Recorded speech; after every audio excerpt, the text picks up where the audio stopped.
Heretic is one of the most tense movies I've seen all year.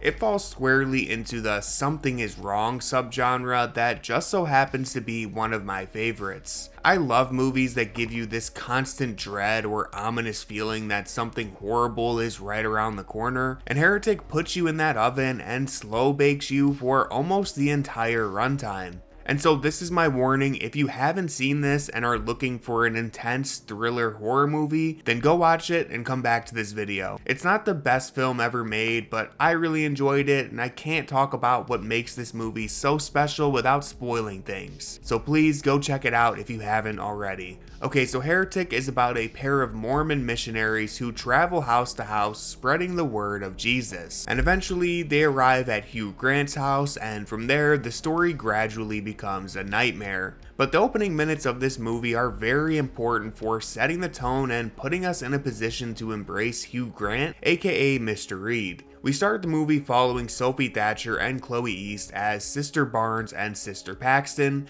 and they go around town handing out pamphlets. Right away we see that this town doesn't exactly treat them with much respect. They're ignored or outright made fun of by the people they talk to, but these characters do a great job of making you feel endeared towards them. We see their sense of humor and innocence in their interactions with each other, and you feel bad when people are mean to them.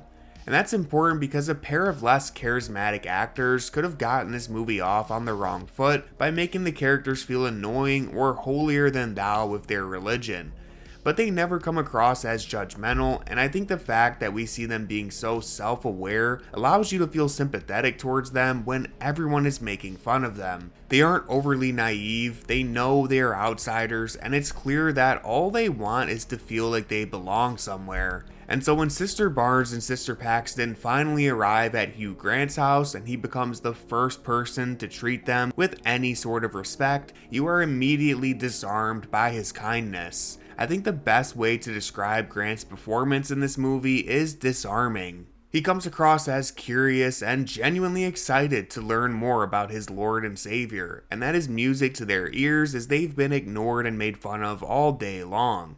And so when Mr. Reed immediately disregards their request for a woman to be in the room only moments after saying he'll honor it, they still feel comfortable enough to stay, even though they are quickly finding out that Mr. Reed might not be as accommodating as he first seemed. From here, the red flags continue to pile up. Their conversation ebbs and flows from harmless to passive-aggressive. Mr. Reed goes from a clueless student to dumping his Book of Mormon on the table that is so full of notes and markers just to showcase that he's actually more well-read than even the missionaries who are supposed to be there to teach him. Everything about Hugh Grant's performance in this opening act is perfect, because he manages to walk you all the way to the edge of the cliff before pulling you back just enough to believe he's still being genuine. But once he gets up to check on the blueberry pie that his wife is supposedly cooking in the other room, our characters get their first revelation that something might be seriously wrong, because when they turn around the candle that's been sitting in front of them, they realize it's the same scent as the pie they've been smelling. So at this point, there's enough reason for us to feel worried, but there's nothing definitive enough for us to fully freak out. And that keeps the tension right where the filmmakers want it. The tension builds even more once Mr. Reed comes back and his wife still isn't present. The questions are piling up, and it gets worse as the conversation hits even more bumps than the first time. Mr. Reed is now actively antagonistic by challenging them and attacking them for their beliefs. He's asking them uncomfortable questions, and it's become clear that Sister Barnes and Sister Paxton are way out of their depth for this conversation, and they should probably get going. But when they fake a phone call and try to leave, they realize that the front door is locked and there are no windows for them to escape from. We saw that this house was weirdly built when they first walked in, but any one of those things would be easy enough to ignore on their own. Mrs. Reed simply doesn't want to say hello. The candle just so happens to be the same scent as the pie, and the house is strangely built so that there's no large windows in the front room. Maybe it's all a coincidence, but when you pair them all together, along with Mr. Reed's increasingly hostile behavior, the tension is reaching a boiling point. And still, Hugh Grant is able to disarm you and make you think that there's maybe a 1% chance that all of this really is a coincidence. Because when they follow him to the next room and express how weird all of this is, Mr. Reed simply says you're free to leave at any point.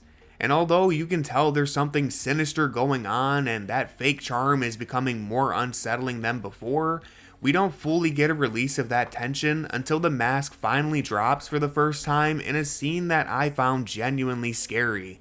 When the sisters ask Mr. Reed one more time to please bring his wife into the room, Mr. Reed responds with a simple question, asking them bluntly if they still believe his wife is in the house despite all of the evidence against it. At this point, it's clear that our characters are not in some weird, innocent misunderstanding, but instead they're playing a twisted game inside of a house that they cannot escape. We get a few more minutes of absolute tension before the movie eventually has no choice but to start delivering on some of it. I think the final half of the movie falls off a bit once we get the reveals, but I want to focus on the final build up to that reveal because I think it's done perfectly. So once we get to the second room and the mask has fully come off, Mr. Reed delivers a long monologue spelling out his disdain for religion and all the reasons why he believes it's a sham. Again, I think a different movie could have failed at making you feel any tension here, because a lot of what Mr. Reed says is honestly kind of fair. Like, I found myself agreeing with many of the points that he was making, and yet you can't help but feel like Mr. Reed is being an antagonistic monster throughout this entire conversation. Proving someone wrong might feel satisfying in most cases, but here it just feels nasty and mean-spirited. And so during this act, Mr. Reed continues to tell them that they are free to leave at any point through one of these weird, creepy doors that are supposed to lead to the outside of the house. And eventually, Sophie Thatcher's character gets to look behind one of those doors, and the camera does something really great here that lets us keep our attention for a few more minutes. Because as she opens the door, the camera spins around, showing us only her face rather than what's behind it. We get to see her reaction to the reveal, but not the reveal itself, and I think that's just a fantastic decision. I'm a big advocate for the fear of the unknown being the most effective scare tactic you can use in a movie. Less is truly more when it comes to scaring people, and not having any idea what's behind that door is as good as it gets. So once we finally see the characters open the door and walk into the creepy cellar, the movie kind of stalls for me.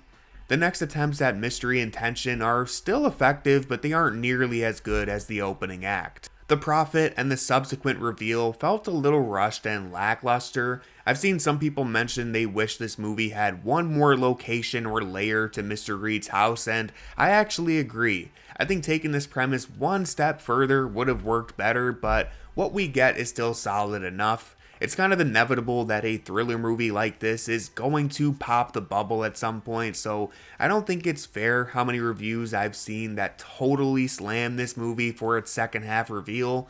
The first half of Heretic builds tension so perfectly, and I just think that should be the primary focus when talking about the movie, because it's hard to deliver on a premise that matches up to the tension you felt in the first half. And as far as the ending goes, there's one last thing I want to harp on, because I don't think the Scooby-Doo-esque explanation at the end was perfect by any means, but I've seen a lot of people who are upset or think that the movie cheated them by revealing Sister Paxton as some hidden super genius, when really there are two things I have to say about that. First, we get a ton of hints that Chloe East is more perceptive and clever than she first seems.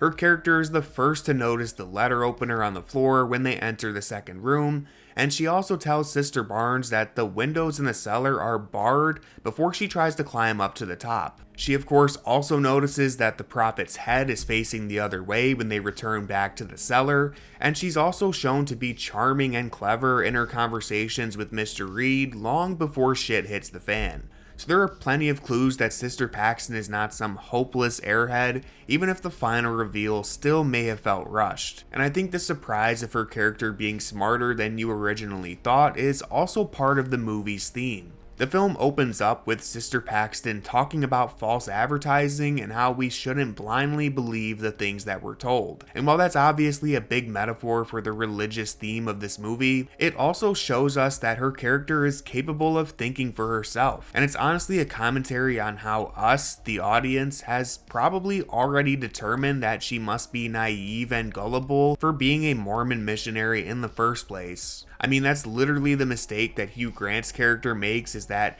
he's so egotistical and assuming these Mormon missionaries will be easy to manipulate that he's taken by surprise when Sister Paxton outsmarts him. Mr. Reed says the one true religion is control, and thus he assumes every religious person must be woefully ignorant and easy to control. But I think this movie is trying to show us that this is a cynical view of religion that isn't always true. There's a great quote that says, "Religion is like a knife, it can be used to cut bread or to stick in someone's back." And this movie plays directly into that idea. Sister Paxton isn't religious because she wants to control other people or be controlled herself. She's religious because it's the only form of community she's ever known. At the end of the day, religion is about community to her. And for many people, that's all their faith really is. This is basically spelled out to us in Sister Paxton's final words to Mr. Reed when she confesses that she knows prayer doesn't actually do anything, but she still finds it beautiful that humans pray for each other anyways. In contrast, Mr. Reed uses religion as a knife to attack and control other people, showcasing the very worst that faith can offer. He ends up being the closed-minded one who stubbornly clings to his beliefs or disbelief to the point of extremism. Overall, you may have found yourself assuming that both Sister Barnes and Sister Paxton are gullible for their faith, but really we see that both of them kinda already know their religion is a bit sketchy long before their interaction with Mr. Reed. And so Mr. Reed, who comes across as the intellectual, is actually so hyper-focused on proving his point that he can't see both Barnes and Paxton already know he's right from the moment they walk into his house. So his experiment leads to a dead end because, again, to them, their faith is about community rather than control. And while I'm not really a religious person myself, I thought subverting expectations like that was really unique. As for the very ending of this movie, I like that it's all left open to interpretation.